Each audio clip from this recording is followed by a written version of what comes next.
Bienvenue dans un autre monde. Des voix pour ouvrir les yeux. Le podcast d'Emmaüs.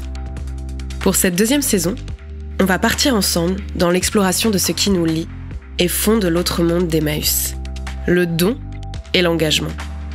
À Poitiers, Marseille, dans le Doubs. Avec Mireille, Lara, Aurélie, Laurent, Amine, Joël, Jean-Christophe, Pascal, Fatia. On va aussi se poser des questions, échanger avec des personnalités qui pensent notre monde pour nous éclairer. J'espère que tu me suis. On est attendus.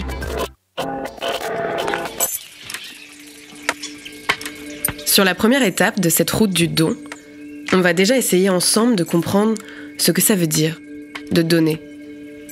On dit souvent que donner, c'est faire acte de solidarité, de soutien, d'engagement. Mais qu'est-ce que ça implique au juste ? Je ne sais pas toi, mais on m'a souvent dit que je me posais un peu trop de questions et que je ne trouverais peut-être sûrement jamais les réponses. Mais bon, vu que je n'ai pas prévu de m'arrêter, j'ai envie de te dire, et si on essayait quand même de vivre ce voyage ensemble ? Peut-être que l'on trouvera quelques clés. Allez, c'est parti. Figure-toi que ça commence déjà, et tout près de chez toi. Si c'est bon pour toi, on va maintenant aller découvrir ce phénomène du don concrètement, et ça se passe du côté de chez Emmaüs. Des structures qui s'organisent grâce aux dons pour vivre ensemble et accueillir les plus fragiles. Je me dirige donc maintenant vers la communauté de Poitiers où Laurent, le compagnon responsable, nous emmène dans ce lieu unique. Je suis à la communauté de Poitiers depuis 35 ans et donc je suis le responsable de la communauté. Et donc je vis dans la communauté de Poitiers aussi depuis 35 ans, quoi. C'est plus un mode de vie qu'un boulot. Donc là, on est sur le site de la Matauderie. On a en gros une vingtaine de personnes qui habitent là. La partie administrative, la salle de réunion qui est au-dessus. On a tout le travail, accueil des dépôts, tri, vente, sauf la friperie. Après, on a un gros lieu d'habitation en centre-ville de Poitiers, place centre-ville, rue de la Cathédrale, où il y a une vingtaine de personnes qui habitent. Et dans cette même rue-là, on a une petite boutique. Et puis après, sur le site de la friperie, il y a toute l'activité fripe, donc les stocks, le tri et la vente. Ça, c'est des sacs, il y a des revues et tout ça. Voilà. Les tringles de rideaux, mais ça va partir à la déchetterie, oui. Je pense. Si, ça vous va ? Je vous laisse. Allez. Merci beaucoup. Merci beaucoup, bonne journée à vous. Vous aussi. Toujours un peu le réflexe de partir à Emmaüs avant la déchetterie. Je vide la maison de mes parents, enfin en 2 semaines, ça doit faire la 5e voiture que j'emmène entière, quoi. On apporte une collection de livres de Harlequin en fait, qu'on a trouvé dans une maison qu'on a achetée et voilà, dont on n'a pas l'utilité. Et ça nous fait plaisir aussi, voilà. C'est une maison d'historiens, alors j'ai amené beaucoup de documentation historique ou des bouquins, des choses comme ça qui peut-être peuvent servir à d'autres gens. On a débarrassé chez ma belle-mère de la vaisselle, fauteuil, des livres, des tableaux. J'ai gardé ce qui avait une valeur sentimentale. Mais je reste attaché à certains objets, je trouve que c'est important, ça a autant de valeur qu'une valeur marchande, quoi. Voire plus, beaucoup plus même. Très régulièrement, dès que je peux, j'apporte des objets, des livres. Là actuellement, quand on rénove la maison, j'apporte des anciens meubles de salle de bain qui sont bien, qui sont vendables. J'apporte une porcelaine, elle est en état, elle est vendable, etc. C'est pas une déchetterie ici, hein. Je donne régulièrement. Pour que ça soit recyclé, récupéré. Ils repris puis ils vendent. Hein. C'est utile, ils pourront vendre, retirer quelque argent et c'est utile à leur communauté. Tous les meubles que j'ai à la maison, c'est soit des choses que j'ai récupérées dans la rue, soit des choses que j'ai achetées à bas coût dans ce genre de structure, quoi, aussi. Ouais, je trouve que ça a un cachet spécial.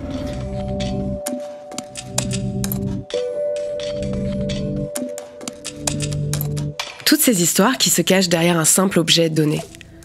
C'est émouvant. Ça me donne envie de rester des heures, à chiner la perle rare et de ramener le témoignage d'une vie chez moi. Ce ne sont pas des vieilleries, mais des petits trésors qui en créent d'autres. Et je me dis qu'en bout de chaîne, ils créent une autre forme de richesse, une richesse humaine, celle de la solidarité. Car c'est grâce à cette circulation du don que la communauté vit. Il y a Pascal et Amine, par exemple, qui sont compagnons. Nos spécialités, trier la vaisselle. Tout ce qui est la vaisselle, des bibelots, Bon, on prend des trucs, on prend des cartons, on trie, on garde tout ce qui est bon. On met les verres dans les verres, l'assiette avec les assiettes. Et après, tout qui est à l'entrée, tout ça, on met de côté pour la boutique en ville. Tous les jours, on a des trucs intéressants, des nouveaux trucs. Nous, on vivra grâce à les gens qui donnent ça. Il faut remercier les gens. C'est pour permettre à nous pour en vivre.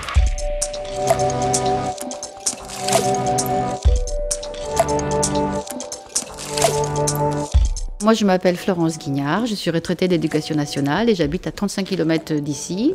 Je m'occupe de la librairie, donc d'alimenter les rayons en livres de différentes catégories. Et je fais petite main, je fais tout ce qu'on me demande de faire avec le plus de soin possible, voilà.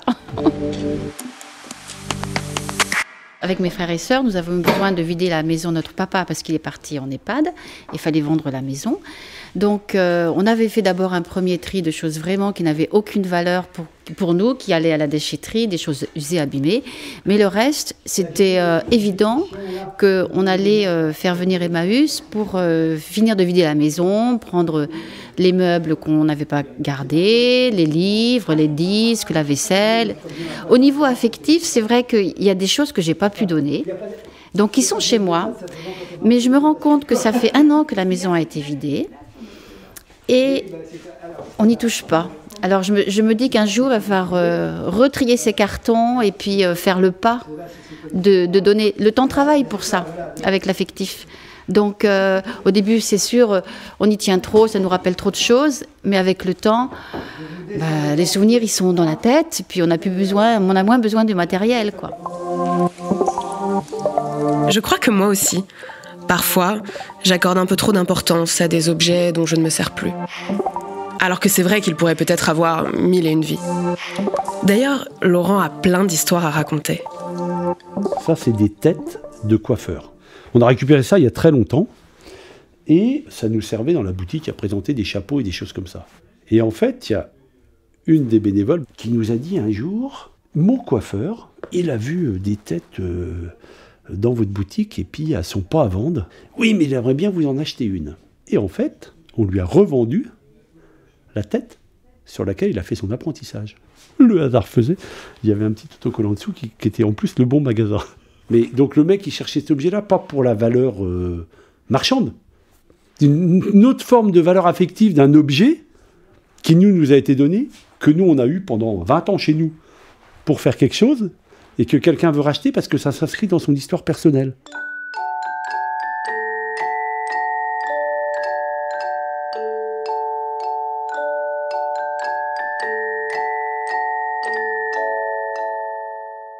Ce qu'il faut comprendre, c'est que le textile, Emmaüs est récupérateur de textile depuis extrêmement longtemps. Jusqu'il y a 20 ans, on récupérait le meilleur, on filait le reste à des professionnels qui faisaient de l'export avec et des choses comme ça.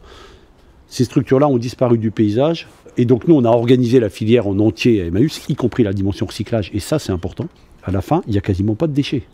Il y a à la fois une conscience écologique, comme quoi il faut enfouir moins de choses, puis en plus, le coût est exponentiel.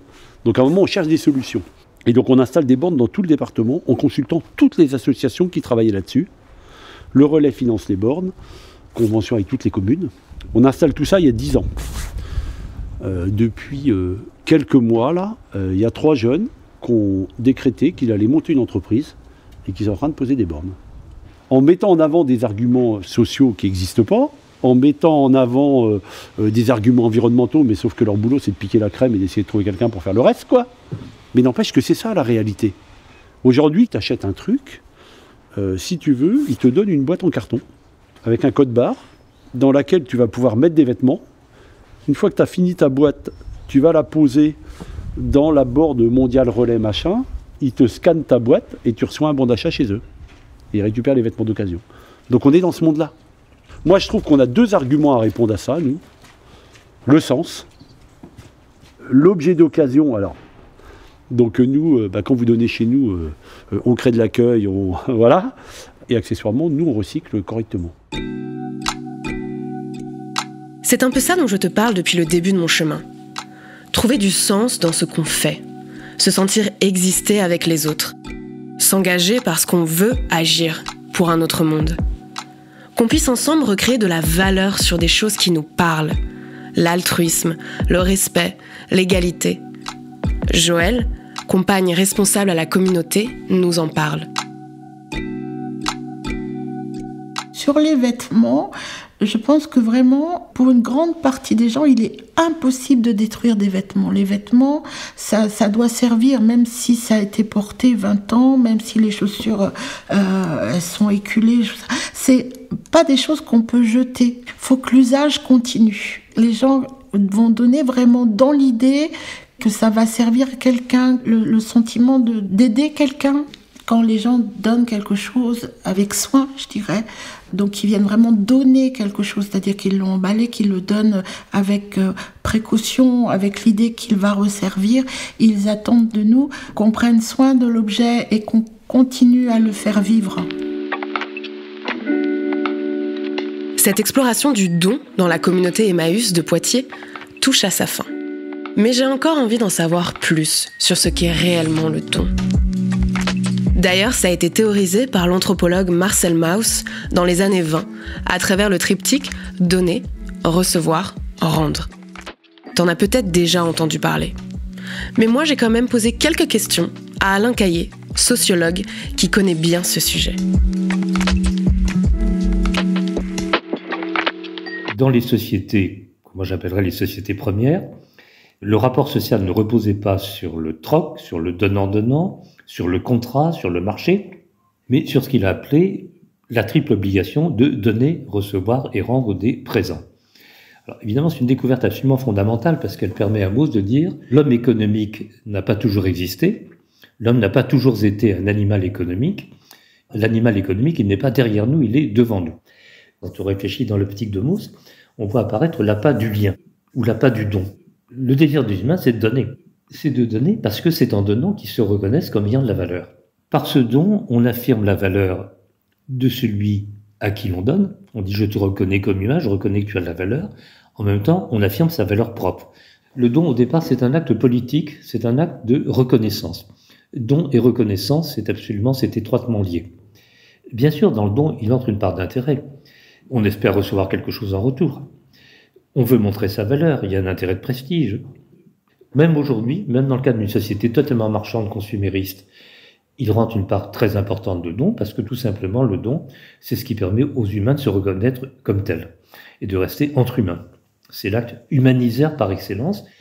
Moi, mon hypothèse, c'est que nous voulons être reconnus comme des donateurs, comme ayant donné quelque chose, ou comme étant susceptibles de donner quelque chose, comme ayant la capacité de donner quelque chose. Voilà. C'est à travers le don que nous pensons avoir de la valeur, si les dons que nous faisons sont reconnus comme ayant de la valeur. Et ça, on le voyait très bien avec ce que j'appellerais le mythe d'origine d'Emmaüs. Au tout début de l'histoire d'Emmaüs, c'est une rencontre fondamentale, basée sur le don de soi, qui montre à quel point être en position de donner et d'aider nous donne de la valeur. À l'automne 1949, l'abbé Pierre rencontre Georges, un ex-bagnard désespéré qui a tenté de se suicider. L'abbé Pierre dit, au lieu de faire la charité et de l'aider, de lui donner des choses, il dit, j'ai eu une inspiration subite qui m'a conduit à faire le contraire de la charité. Il me dit, tu vas te tuer, donc tu n'as rien à perdre. Au lieu de te tuer, viens plutôt m'aider à donner aux autres. Et l'abbé Pierre lui sauve la vie en lui disant, non pas je vais te donner quelque chose, mais je vais te mettre en position de donner quelque chose. Donc ça confirme cette idée que le moteur principal des humains, c'est le désir de donner.